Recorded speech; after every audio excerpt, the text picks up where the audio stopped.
जय हिंद दोस्तों, आप सभी का बहुत बहुत स्वागत है मेरे YouTube चैनल पे। मैं आपको एनसीईआरटी का जो हमारा सार संग्रह है उसको हम कंप्लीट करने वाले हैं। तो जो भी एनसीईआरटी के बच्चे पढ़ रहे हैं, जिनका आगे चल के बिहार दरोगा या कोई भी एग्जामिनेशन है, तो आप इस क्लास को ज़रूर फॉलो कीजिए। इसमें हम एनसीईआरटी की जो भी समरी है उसको शॉर्ट हैंड में कंप्लीट करेंगे। तो जो पहली क्लास है हमारी वो है भारतीय राज्य व्यवस्था की। तो चलिए इस क्लास को शुरू करते हैं और चीज़ों को एक अच्छे तरीके से समझेंगे। जैसे हमने बिहार एडिटोरिया का आपका सार संग्रह कराया था, वैसे ही इसको मैं पूरी अच्छी तरीके से पूरा कंप्लीट कराऊंगा। तो आप इस क्लास में बने रहिए और फॉलो कीजिए, जिससे आपको फ़ायदा हो। पहला टॉपिक है हमारा इंडियन पॉलिटी, भारतीय राज्य व्यवस्था, कॉन्स्टिट्यूशनल डेवलपमेंट ऑफ इंडिया। इसको हम आज देखेंगे और चीज़ों को जितना हो सके उतना कंप्लीट करेंगे। तो धीरे धीरे क्लासेस में मैं आपको थोड़ा थोड़ा चीज़ें कराते जाऊंगा, फिर आगे हम बढ़ते चलेंगे। तो चलिए सबसे पहले स्टार्ट करते हैं रेगुलेटिंग एक्ट से। रेगुलेटिंग एक्ट 1773 द्वारा, एक मिनट रुक जाइए।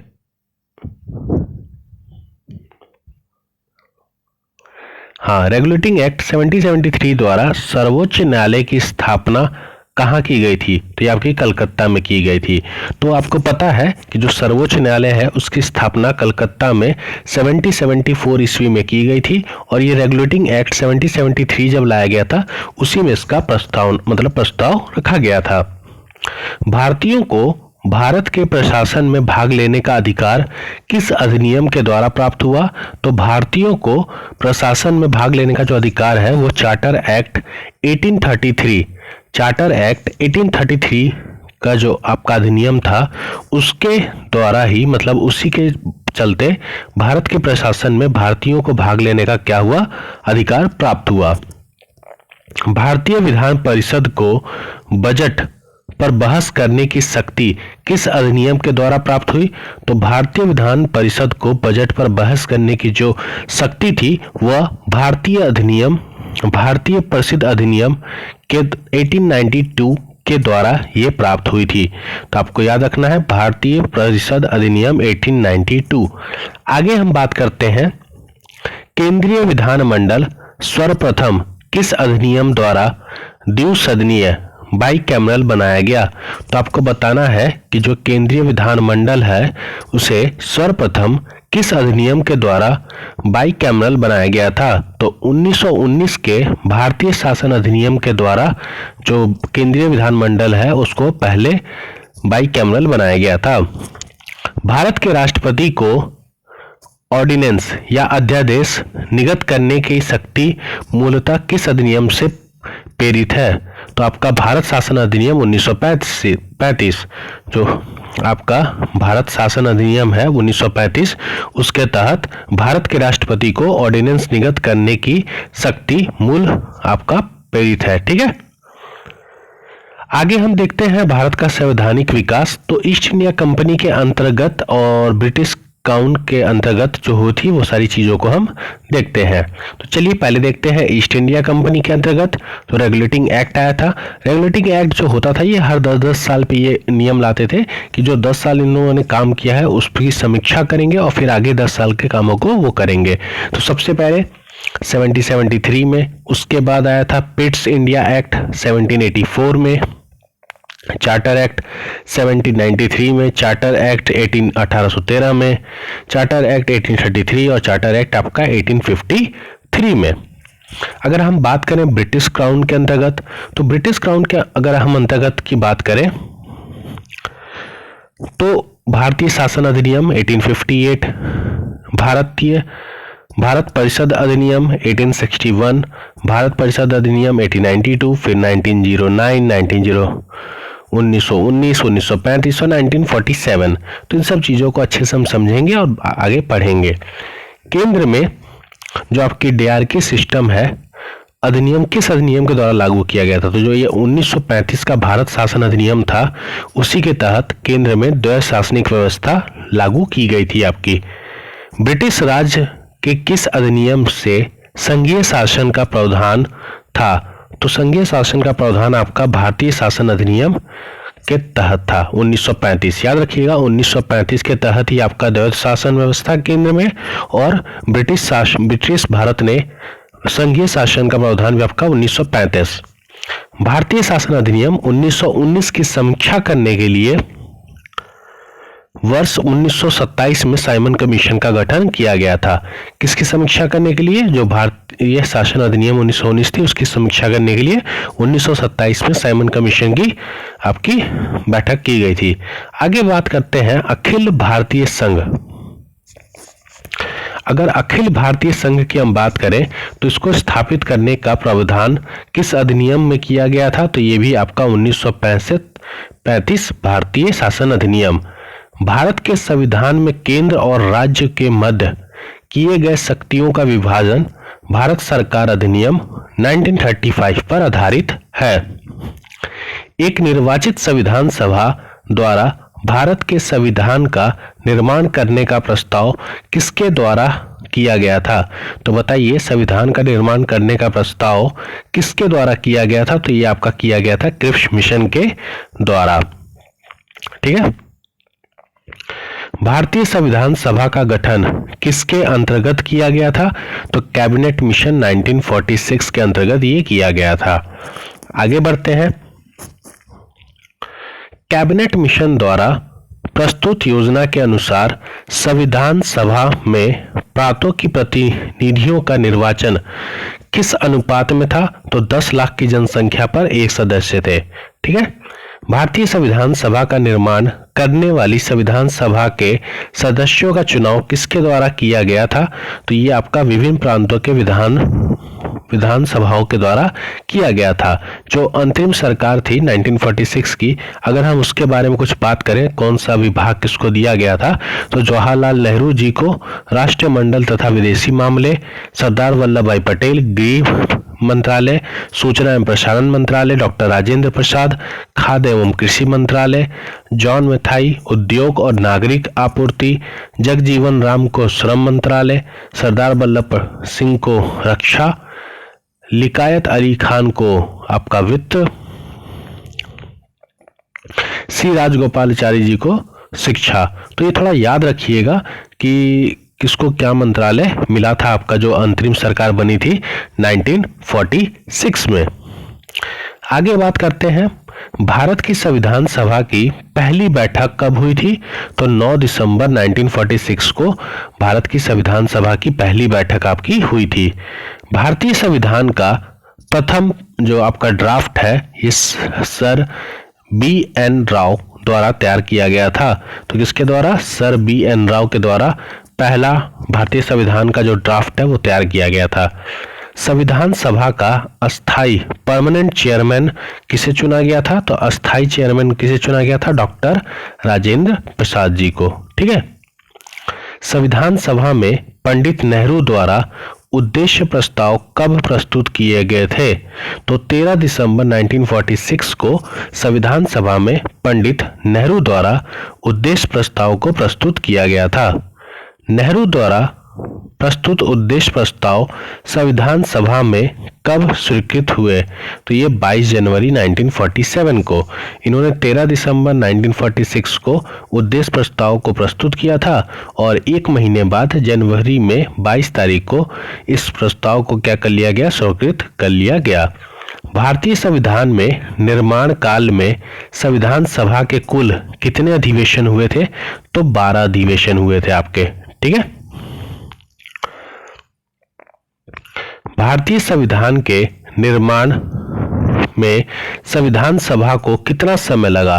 तो आप सभी को पता है कि हमारा जो संविधान है उसको बनने में 2 वर्ष 11 माह और 18 दिन का समय लगा था।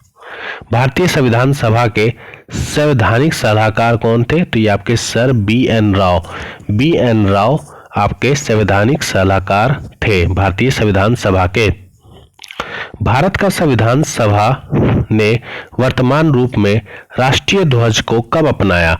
तो भारत की जो संविधान सभा है उसने राष्ट्रीय ध्वज को 22 जुलाई 1947 को राष्ट्रीय ध्वज को अपनाया गया। तो ये चीज याद रखिएगा।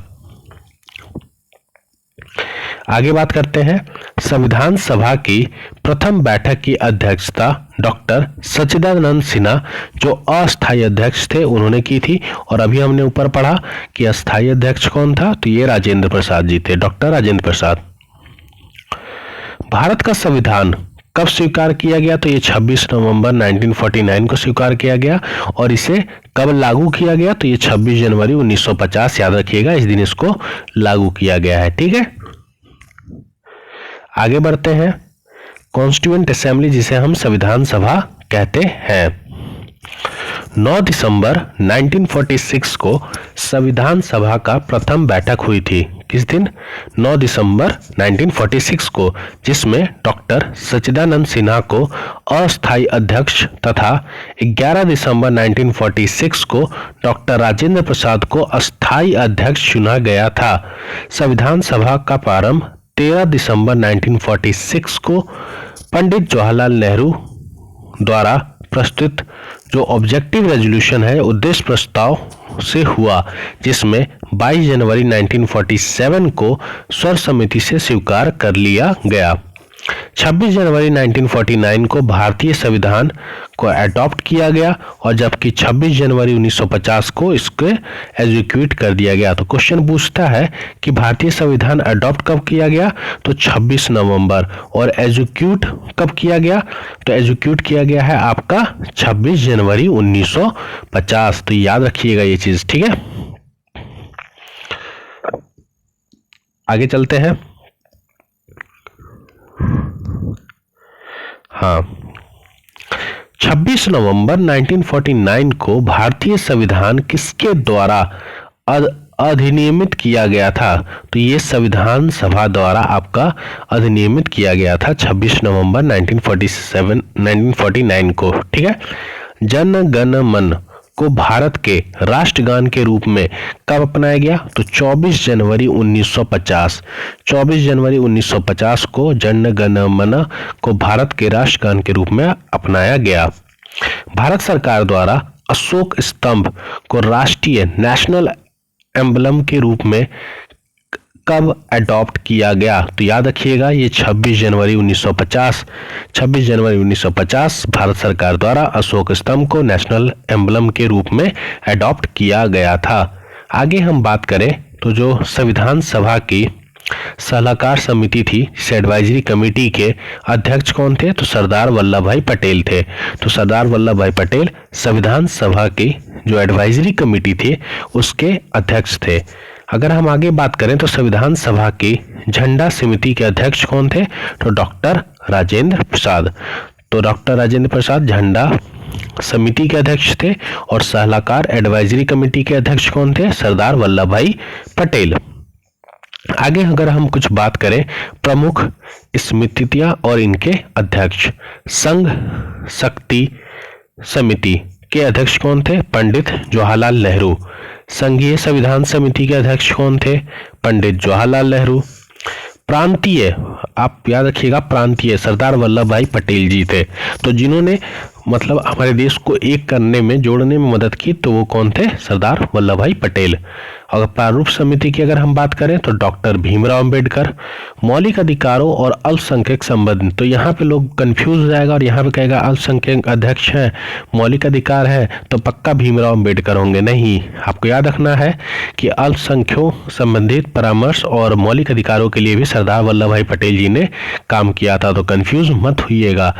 भीमराव अंबेडकर के लिए याद रखिए प्रारूप समिति, और मौलिक अधिकार और अल्पसंख्यकों के लिए वल्लभ भाई पटेल। आगे बात करें प्रक्रिया नियम समिति, डॉक्टर राजेंद्र प्रसाद। राज्य के लिए समिति, पंडित जवाहरलाल नेहरू। और संचालन समिति की बात करें तो ये भी आपका डॉक्टर राजेंद्र प्रसाद जी हो जाएगा। ठीक है, तो चलिए आगे बढ़ते हैं। संविधान सभा के कार्यों से संबंधित समिति के अध्यक्ष कौन थे, जीवी मावलकर थे। तो याद रखिएगा कि जो आपका संविधान सभा के कार्यों से संबंधित जो अध्यक्ष थे वो कौन थे, जीवी मावलकर।